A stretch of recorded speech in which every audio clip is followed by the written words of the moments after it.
Products are like people. They all have their strengths and weaknesses. Entry chloride free is no exception.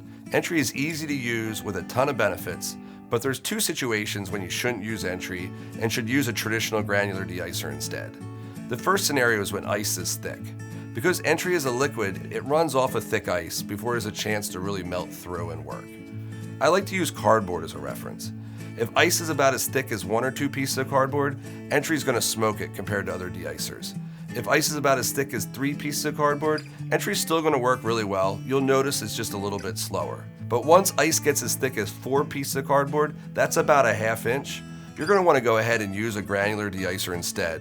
The second scenario where you want to avoid using Entry is in what I call a warm snow event, where it looks like snow but feels more like rain. It's a wet, soupy mess. These type of snow events typically happen during the day when temperatures are like right at or right above freezing. You really don't need to use any de-icer in this situation because you're not even at freezing, but if you're going to use some sort of ice melt, I would recommend using a granular product instead of Entry.